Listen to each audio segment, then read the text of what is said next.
Hi everybody, it's Jeannie with Argy, and today I wanted to have a chat about the student loan repayment program that the IRS just issued a private ruling but then released publicly last month. I'm really interested in this because we all know, I'm not going to surprise you when I say we have a student loan issue, and I think there's a real appetite for addressing this through employer benefits, so I'm excited to see what new ideas come out of it. Now, what happened is a private company went to the IRS and asked for a private ruling on a new program that they wanted to implement. Now, I think we all think it's Abbott Laboratories, at least that's what was published by the Chicago Tribune, but for the sake of this, we'll just say they're an unnamed company.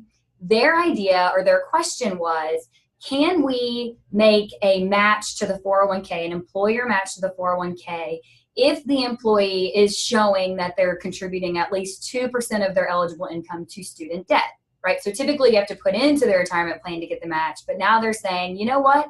If they're putting it towards student debt, we still want them to get the match in the 401k. Now this is interesting for a couple of things. First off, most of the student loan repayment programs we see, the employer match is a taxable benefit back to the employee. So they're asking if they can divert that match to the 401k and still get the tax deduction. So that's interesting. Second off, there's always been this contingency benefit thing that we get tripped up on, basically where regulations state you can't make any other benefits contingent on an employee making a deferral into a retirement plan aside from the match. So they were asking for clarification on that rule too, and basically the IRS came back and said, no, I mean, we're okay with it.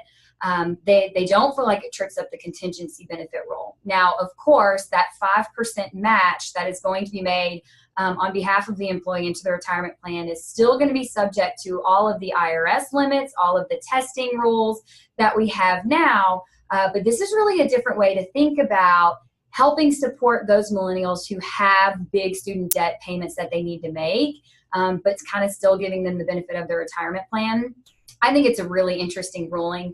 I do want you to bear in mind that it is a private ruling. It's not meant to set a precedence, but I think the fact that the IRS released it to the general public is probably a good sign. And again, I said earlier, I think there's a real appetite for us to address the student loan issue through employee benefits. So I'm really excited to kind of see what comes out of this. I'm going to be doing some more research, writing a couple articles on it.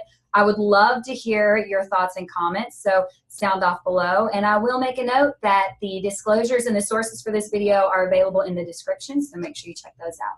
Thanks everybody and have a good day.